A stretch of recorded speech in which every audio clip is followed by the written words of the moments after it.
नमस्कार दोस्तों, अस्तित्व आपका हमारा सबका पर्यावरण के इस विशेष कार्यक्रम में मैं अभिलाष खांडेकर आपका स्वागत करता हूं। मैं नर्मदा नदी के किनारे खड़ा हूं। नर्मदा नदी एक देश की ऐसी नदी है जो बाकी नदियों की दिशाओं के ठीक विपरीत दिशा में, मतलब पूरब से पश्चिम की तरफ बहती है। वो मध्य प्रदेश और गुजरात के हजारों लाखों लोगों की जीवनदायिनी नदी भी है और इसका धार्मिक ग्रंथों में भी काफ़ी उल्लेख है। नर्मदा नदी कई समस्याओं से घिरी है और उनकी पड़ताल करने के लिए आज हम यहाँ उपस्थित हैं।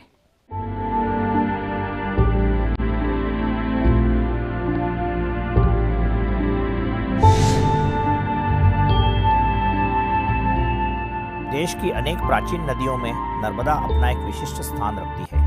नर्मदा नदी को मध्य प्रदेश की जीवन रेखा कहा जाता है और यह भारत की 5वीं सबसे बड़ी नदी है। नर्मदा का उद्गम समुद्र तल से 3000 फीट की ऊंचाई पर स्थित अमरकंटक की पहाड़ियों के कुंड से होता है और उसके बाद यह नदी मध्य प्रदेश, महाराष्ट्र और गुजरात को सींचती हुई करीब 1310 किलोमीटर का लंबा सफर तय करती है और आगे खंबात की खाड़ी में भरूच के पास यह नदी विलीन हो जाती है। नर्मदा की प्रमुख सहायक नदियाँ बंजार, तवा, गंजाल, छोटा तवा आदि हैं। अनेक खूबियों वाली नर्मदा को समूचे विश्व में दिव्य और रहस्यमयी नदी की संज्ञा दी जाती है, क्योंकि ये नदी पूर्व से पश्चिम दिशा की तरफ बहती है। पौराणिक दृष्टि से नर्मदा का हिंदू दर्शन में विशेष महत्व है। करोड़ों भारतीयों की आस्था और विश्वास का प्रतीक है पुण्य सलीला नर्मदा।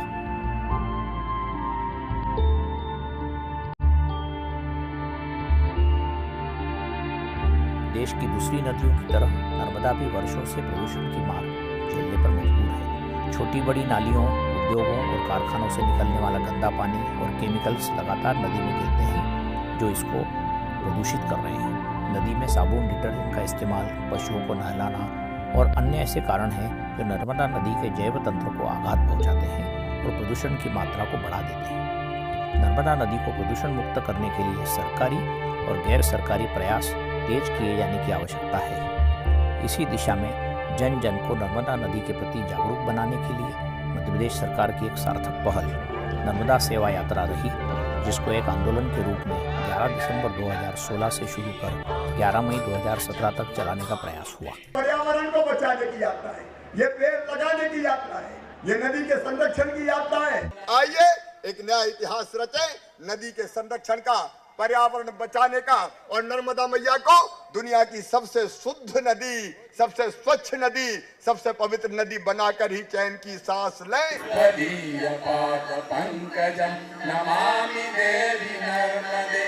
ये नर्मदा सेवा यात्रा, ये पर्यावरण को बचाने की यात्रा है, ये पेड़ लगाने की यात्रा है।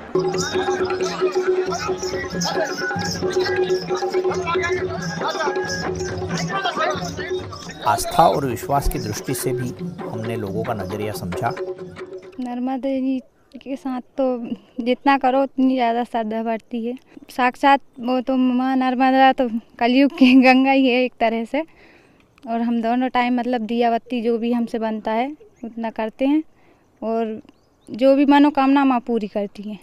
कथाओं में भी उनका जो ज्ञात हुआ है अपने को, उसमें ये कहा गया है कि नर्मदा जी कलयुग की गंगा है और इसके दर्शन मात्र से ही कष्ट निवारण होते हैं। इसका तो जो है कड़कन संगर है। बताते हैं माँ के दर्शन को तो मतलब देवता भी तरसते हैं दर्शन के लिए। कलयुग की गंगा है। हमने लोगों से जानना चाहा कि उन्हें प्रदूषण के क्या कारण समझ में आते हैं। कई लोग क्या होते, अब नर्मदा जी में जैसे साबुन नहीं लगाना चाहिए, लेकिन वो साबुन भी लेकर आते हैं और कपड़े भी जो पहनने के लिए लाते वो भी गंदगी फैला कर जाते, मतलब कपड़े छोड़ जाते हैं यहीं पर। ऐसा नहीं करना चाहिए। हमारे गांव के सरपंच से जो बन रहा वो कर रहे हैं, वो सरपंच साहब मतलब गंदगी हटाने का पूरा सहयोग कर रहे हैं। जैसे पूजन पाठ है कि ये फूल वगैरह ला के इसमें डाल देना, मतलब जो भी सामान है, तो इससे माँ पवित्र होती है। नदी नाले जो बड़े बड़े जो शहर हैं उनका जो पानी जा रहा है, कृषि में कीटनाशक दवा जो सिंचाई द्वारा जो खाद वगैरह जो डाल रहे हैं वो भी मैया में जा रहा है, उसके कारण भी थोड़ा प्रदूषण हो रहा है। पवित्र नर्मदा नदी को प्रदूषण मुक्त कर इसके जल का निर्मल और अविरल बहना पर्यावरण के साथ साथ पूरी मानवता के लिए बेहद जरूरी है। इसकी पड़ताल हमने नर्मदापुरम संभाग के आयुक्त उमाकांत उमराव से बात कर शुरू की। नर्मदा नदी के संरक्षण के लिए मध्य प्रदेश शासन ने भी बहुत कुछ बड़ी यात्रा और काफ़ी काम करने की शुरुआत की है पिछले कुछ दिनों में, लेकिन यहाँ पर होशंगाबाद में मतलब नर्मदापुरम में भी आयुक्त नर्मदा संभाग मतलब नर्मदापुरम संभाग कई सारे काम कर रहे हैं जिससे नदी को संरक्षित किया जा सके और नदी के बारे में जागरूकता भी निर्माण किया जा सके। मैं आपसे पूछना चाह रहा हूँ सर कि आप इस नदी के आसपास जो समस्याएं थी या हैं उनको आप किस तरीके से सुलझाने में लगे हैं, साथ में यहाँ के लोगों का जो सहयोग है वो, और आपने शुरुआत कैसे करी इस पर?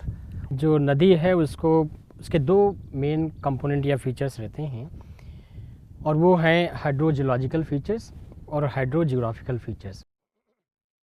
हाइड्रोजियोलॉजिकल फीचर्स ये है कि हमें समझने की आवश्यकता है कि एक नदी केवल धारा नहीं है, उसका एक विन्यास होता है जिसमें नाली है, नाला है, छोटी नदी है, बड़ी नदी है और फिर अंत में इस तरह की बड़ी नदियाँ के रूप में हमको दिखाई देती हैं। तो इसलिए पहला उद्देश्य हम लोगों का ये है कि हम उस पूरे विन्यास में, उस पूरे हाइड्रोजियोलॉजिकल फीचर्स में काम करें जो इसके अस्तित्व के लिए आवश्यक हैं। एक नदी का अस्तित्व इसी बात पे है कि उसका जो पूरा परिवार है, नाली, नाला, छोटी नदी, बड़ी नदी का, वो अपने मूल रूप में रहे। उसी से पानी आता है और उसी से ही इसके अस्तित्व निर्भर करता है। यहाँ जो मैं पानी देख रहा हूँ वो तो मेरे को बहुत स्वच्छ और बहुत अच्छी नदी लग रही है, लेकिन ये नदी सबदूर नर्मदापुरम संभाग के करीब 120 किलोमीटर में जो बहती है, सबदूर लगभग इतने ही सुंदर चित्र दिखता है या पानी खराब है जहाँ पर, या दूसरी समस्याएं हैं वहाँ? जाहिर है कि पानी सब जगह जो साइंटिफिक क्वालिटी पैरामीटर्स हैं उसके हिसाब से एक जैसा नहीं है। कई जगह चिंतनीय है और कई जगह अभी भी सामान्य तौर पे बेहतर स्थिति में है।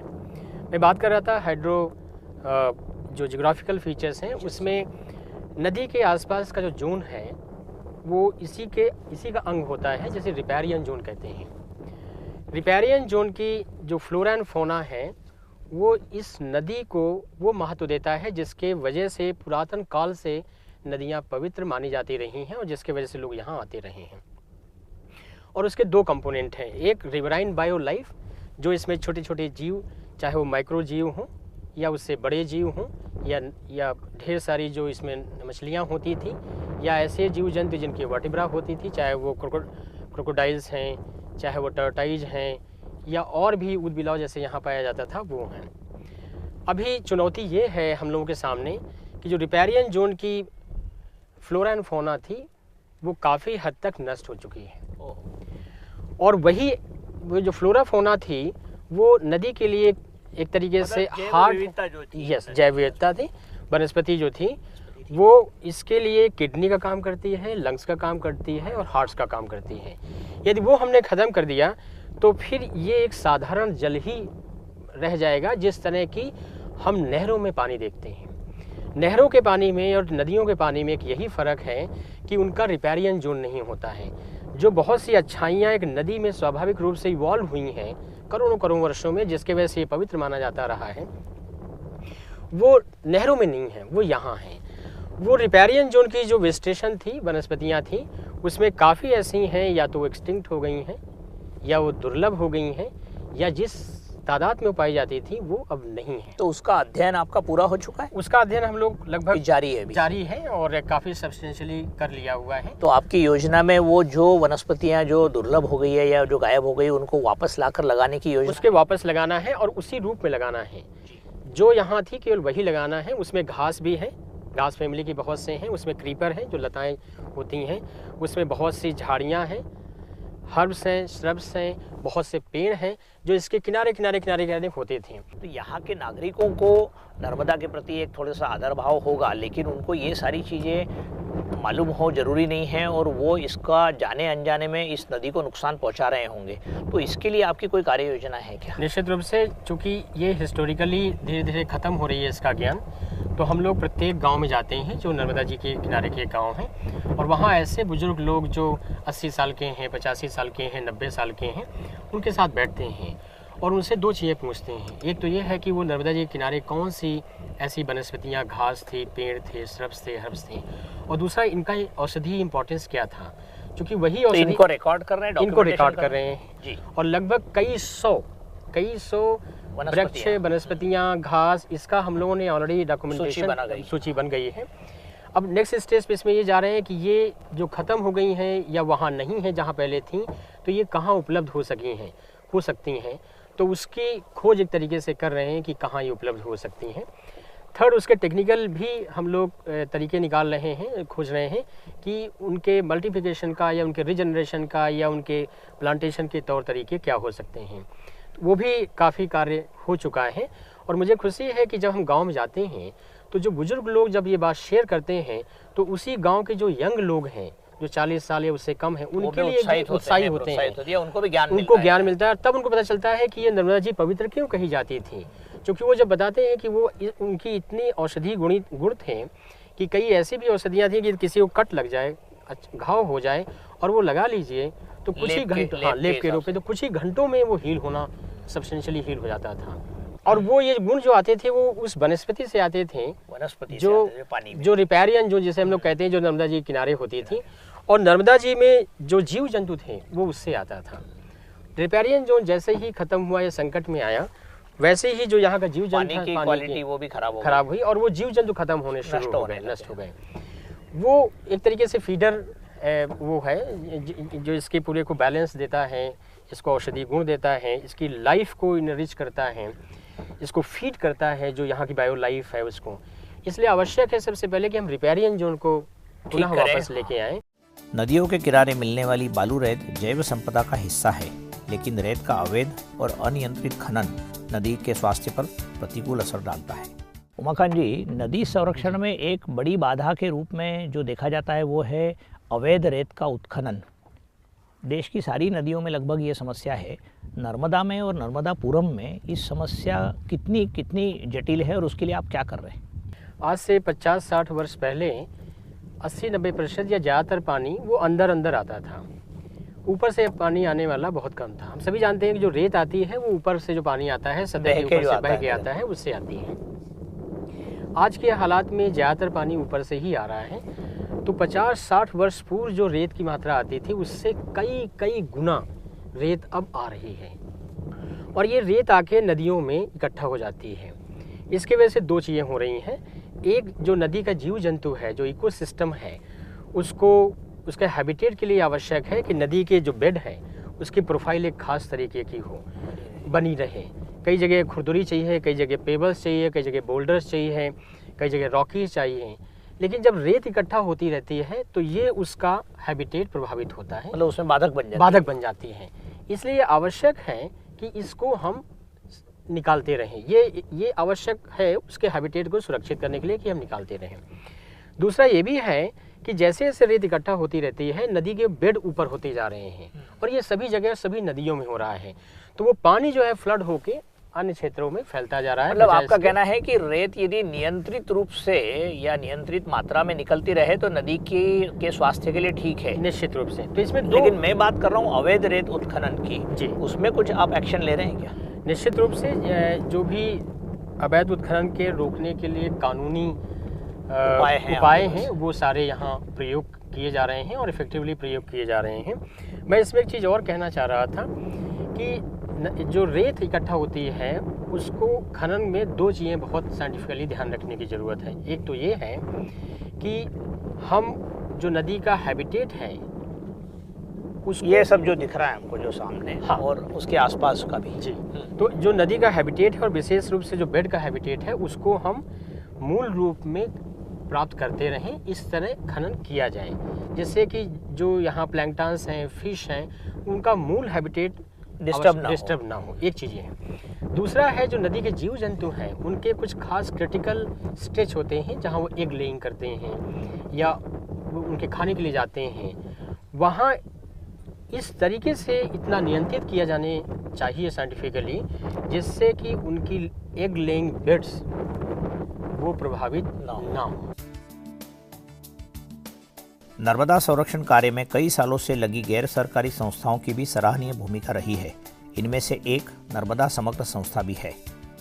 नर्मदा समग्र तो बहुत ज़्यादा लोगों को जागरूक कर रहा है और इसका असर भी देखने को आया है क्योंकि घाट घाट पे जो नर्मदा समग्र के कार्यकर्ता हैं वो गांव वालों से मिल कर के, गांव वालों को प्रेरित करके और सारी सफाई स्वयं हाथों से करते हैं, गांव वालों का सहयोग लेके करते हैं। तो इस आधार पे काफ़ी लोगों में जागृति आई है। मैं नर्मदा परिक्रमा भी किया हूँ। नदी इतनी 1200-1300 किलोमीटर दूर है, अमरकंटक से निकल के भरूच में जाके मिलती है वो। इस बीच इतनी लंबी नदी को संवारने का या लोगों को जागरूक करने का काम आप कैसे कर रहे हैं? नर्मदा जी के उद्गम से संगम तक नर्मदा समग्र ने अपने कार्य क्षेत्रों को विभिन्न पार्टों में बांटा गया है। अमरकंटक से भरूच तक हम कुल 6 संभागों में काम करते हैं। इन 6 संभागों में हमारा एक पूर्णकालिक कार्यकर्ता है, बाकी स्वयंसेवी संगठनों के माध्यम से, स्वयंसेवी कार्यकर्ताओं के माध्यम से। आप भी पूर्णकालिक कार्यकर्ता हैं? मैं भी पूर्णकालिक कार्यकर्ता। कितने सालों से? मेरे को 8 साल हो गए हैं। 2008 से मैं नर्मदा समग्र के साथ पूर्ण रूप से जुड़ा हुआ हूँ। और घाट पे टोलियाँ बनाते हैं, स्वयंसेवी कार्यकर्ताओं का चयन करते हैं, उनका निर्माण करते हैं, बैठकों के माध्यम से उनमें नर्मदा जी के प्रति अवेयरनेस लाने का प्रयास करते हैं। और बड़े बड़े घाट पर टोलियाँ प्रतिदिन, प्रति सप्ताह जाके नर्मदा जी के घाट पे फैली हुई गंदगी को दूर करती है। ये बड़े घाट मतलब कौन से हुए? होशंगाबाद का सेठानी घाट, होशंगाबाद है, जबलपुर का ग्वारी घाट है, महेश्वर है, मंडलेश्वर घाट है। ऐसे विभिन्न प्रकार के जो बड़े घाट, जहाँ पर जनमानस प्रतिदिन बहुत संख्या में नर्मदा जी में श्रद्धावश स्नान करने आता है, दर्शन करने आता है। इन माध्यमों से जहाँ से। पर यही वो तो लोग हैं जो नर्मदा नदी में फूल, कचरा वगैरह, प्लास्टिक बोतल, बाकी सारी गंदगियाँ डालते हैं। उन लोगों को ये न करें, इसके लिए आप कैसे उनका प्रबोधन कर रहे हैं? नर्मदा समग्र वर्ष भर कार्य एवं कार्यक्रमों के माध्यम से जनता से सतत संपर्क में रहता है। सबसे पहला घाट हमारा घाट सफाई है। घाट सफाई के बाद जैसे ही हम आगे बढ़ते हैं तो रक्षाबंधन उत्सव कार्यक्रम करते हैं, जिसमें रक्षा सूत्र बंधवा के वहाँ की जो जनमानस है उनको नर्मदा जी के संरक्षण का एक रक्षा सूत्र बांधते हैं।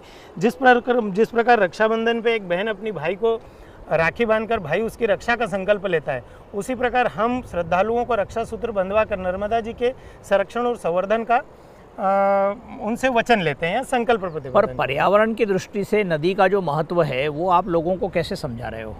इसी तारतम्य में हम नवंबर और दिसंबर, प्रतिवर्ष नवंबर और दिसंबर में नर्मदा जी के दोनों तट पे 18 से 20 किलोमीटर के ब्लॉक्स बना के पर्यावरण पंचकोशी यात्राओं का संचालन करते हैं। पर्यावरण पंचकोशी यात्राओं में हम कॉलेज के बच्चों को, स्कूल के बच्चों को इन यात्राओं में जोड़ते हैं और नर्मदा जी का जो परिक्रमा मार्ग है, परिक्रमा मार्ग पर उन बच्चों को पैदल चलाते हैं, नर्मदा जी के पर्यावरण से जोड़ते हैं।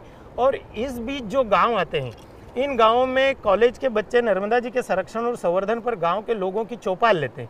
चौपाल के माध्यम से उनको ये संदेश देते हैं उस घाट में बढ़ रहे प्रदूषण का कारण, और स्वयं ग्रामीणों के द्वारा उस कारण का स्थानिक स्तर पर कैसे निवारण की जाए। नर्मदा नदी के आसपास की जैव विविधता भी काफ़ी कम होते जा रही है। इसमें निकलने वाले जो प्राणी हैं, जो जलीय जीव हैं, ये भी बहुत कुछ कम हो रहे हैं। तो इस पर आप वैज्ञानिक रूप से इस मामले में कुछ कर रहे हैं क्या? इस बारे में अभी प्रयास शुरू है। बायोडाइवर्सिटी को लेके, जैव विविधता को लेके हम आगे बढ़ रहे हैं धीरे धीरे। अभी तक हमारा मूल फोकस था मानव उत्सर्जित प्रदूषण, मानव उत्सर्जित प्रदूषण को रोकना। और हमारा ध्येय वाक्य है कि मानव दूषित न करे यदि, साफ रहेगी सदा नदी। इस वाक्य को लेकर हम निरंतर नर्मदा जी के संरक्षण। तो नर्मदा समग्र कोई अंतर्राष्ट्रीय नदी महोत्सव भी करता है? हाँ, नर्मदा समग्र प्रति 2 वर्ष में नदी महोत्सव इसी तट के दक्षिण, हम जहाँ खड़े इसके सामने वाले तट पे प्रति 2 वर्ष में नदी। ये क्या जगह है? ये भी बांद्रा बांध का हिस्सा है। अच्छा, ये बांद्रा बांध का उत्तर तट है, वो बांद्रा बांध का दक्षिण तट है। प्रति 2 वर्ष में हम नदी महोत्सव करते हैं और विश्व में जितने भी लोग नदियों पे काम कर रहे हैं उनका एक सामूहिक समागम होता है और उनसे जो सार तत्व निकल के आता है, जो एक पेपर या जो एक नीति बनती है नदियों को लेके, वो हम सरकार को प्रस्तुत करते हैं। तो अब मैं आपको आखिरी सवाल ये पूछूंगा कि नर्मदा नदी की समस्याएं, जैसे रेत खनन, अवैध रेत खनन बहुत हो रहा है सीहोर में, रायसेन में, आसपास बहुत जगह, या बाकी प्रदूषण से जो समस्या है, उससे आपने निजात पाने के लिए कोई कार्य योजना बनाई है या सिर्फ अभी लोगों में अवेयरनेस करने की बात हो रही है? अभी नर्मदा समग्र का मूल उद्देश्य मानव उत्सर्जित प्रदूषण को रोकना है। जिस दिन हम मानव उत्सर्जित प्रदूषण को रोकने में सफल हो गए, हम रेत उत्खनन के मामले में भी अपना कदम आगे बढ़ाएंगे। आज से 10 साल बाद हम नर्मदा को इससे बेहतर पाएंगे या इससे खराब पाएंगे? क्योंकि जनसंख्या का दबाव, जंगल और कटने की संभावना है, प्रदूषण बढ़ने की संभावना है, आपको क्या लगता है? इससे बेहतर स्थिति में हम लोग नर्मदा जी को पाएंगे, क्योंकि हमारा संगठन निरंतर प्रगति की ओर है। हमारे संगठन से, नर्मदा समग्र से असंख्य लोग जुड़े हुए हैं और जुड़कर धरातल स्तर पर काम कर रहे हैं और हमें नतीजे भी मिल रहे हैं। बहुत से ऐसे पर्यावरण प्रेमी भी हैं जो निस्वार्थ भाव से नर्मदा नदी को साफ सुथरा बनाने में अपना श्रमदान दे रहे हैं और इनकी मेहनत रंग लाती दिखाई दे रही है। अंगद जी, मैं आपसे पूछना चाहूँगा कि नर्मदा नदी के किनारे पुश्तैनी आप लोग रह रहे हो, काम भी कर रहे हो, देख भी रहे हो नर्मदा नदी के अलग अलग रूप, तो नर्मदा नदी आज से कुछ सालों बाद कैसी रहे, इतनी निर्मल और अविरल रहे, इसके लिए प्रयासरत हैं या इसके जो प्रदूषण और जो रेत खनन या जंगल की जो समस्याएं हैं उससे भी आप वास्ता रखते हैं? नहीं, मन में दुख तो होता है कि हम नर्मदा को एक नदी नहीं बल्कि माँ मानते हैं और माँ के प्रति जितनी आस्था होनी चाहिए वही हम नर्मदा के लिए भी वही आस्था रखते हैं। और पहले से ही हमारे पूर्वज यहाँ रहते आए हैं तो उन्होंने भी इसका ऐसा नहीं कि मतलब एक नदी मान करके उपयोग किया, बल्कि आस्था का केंद्र रह करके और लगातार इसके स्वास्थ्य को लेकर के, प्रदूषण को लेकर के वह भी चिंतित थे। और आज हमारी पीढ़ी भी अगर आ रही है और हम अगर इस पे लगातार कार्य कर रहे हैं तो उसके प्रदूषण कैसा कम हो सके इसको लेकर के ही कार्य कर रहे हैं। तो प्रदूषण के लिए आप, आपकी जैसी टोली, मित्र लोग या परिवार के लोग किस तरीके से, या शासन से आपकी क्या अपेक्षाएं हैं? नहीं, अभी तो शासन की तरफ से कोई अपेक्षा भी नहीं है या ऐसे कोई साधन भी उपलब्ध नहीं है। हम हमारे स्तर पे, जो समाज के स्तर पे जो भी है, तो टोली इकट्ठे करके क्या करते हैं? और जैसे घाट सफाई है तो एक सुबह आए स्नान के लिए, पूजा के लिए, और उसके बाद में हम लोग सोचते हैं कि थोड़ी देर सबसे पहले हम सफाई करें। हम चाहते हैं कि शासन और आगे आए क्योंकि हमारे पास साधन नहीं होते हैं और वो साधन उपलब्ध कराए। लगातार हम देखते हैं कि भाई नर्मदा किनारे या तो भूमि कृषि की होती है, किसानों की होती है, लेकिन अभी जैसे माननीय सीएम जी ने बोला कि 1 किलोमीटर तक वृक्षारोपण लगे और वृक्षारोपण के साथ में वो अनुदान की राशि भी दे रहे हैं ताकि कि मतलब उतने 4 साल या 5 साल जब तक फल नहीं आते तो तब तक कम से कम किसानों के पास में उस फल के एवज में कुछ रुपए आ जाए, तो कम से कम एक हरियाली चुनरी हो जाए। क्योंकि नर्मदा जी कोई हिमखंड से बह करके नहीं आती, इनका तो ये है कि केवल मूर्त रूप की जो पास में जो पौधे लगे हैं केवल वही वर्षा के जल को सोखते हैं और उसके बाद में ये पूरे साल छोड़ते हैं। तो नर्मदा भविष्य में कैसी दिखे, ऐसा लगता है आपको? मैं तो चाहूँगा कि आज जिस परिवेश में नर्मदा जी हैं, जैसे पूरे भारत की नदियों को देखा जाए तो सबसे अच्छी नदी है, लेकिन ये उतना ही चैलेंज वाला भी काम है सभी के लिए कि इसको ऐसे ही रखे या इससे अच्छा रखे। तो मैं चाहूँगा कि पूरे विश्व में आगे भी ऐसे भविष्य में ये बात हो कि अगर कोई उदाहरण प्रस्तुत करे तो केवल नर्मदा जी का उदाहरण दे। महीने में 1-2 बार हमारा जो ग्रुप है माँ नर्मदा के तट पर आकर, जैसे पॉलीथिन है और सब यहाँ पे जैसे साबुन लगा के जो नहाते हैं, उन पे कई लोगों ने संकल्प भी लगवाया है हमने, और मतलब साबुन से यहाँ नहीं नहाते कोई भी। इस पे हम प्रयास कर रहे हैं कि सुधार आए और माँ नर्मदा को कैसे बचाया जाए। आने वाली पीढ़ी के लिए हमें हरा भरा और स्वस्थ वायुमंडल देना है। इसके लिए पर्यावरण संरक्षण से जुड़ी हर बात का ध्यान रखना होगा। नर्मदा नदी भी हमारे पर्यावरण का एक अभिन्न हिस्सा है। नर्मदा नदी के लिए हर एक व्यक्ति को जिम्मेदारी लेनी होगी और जागरूक नागरिक का दायित्व निभाना पड़ेगा।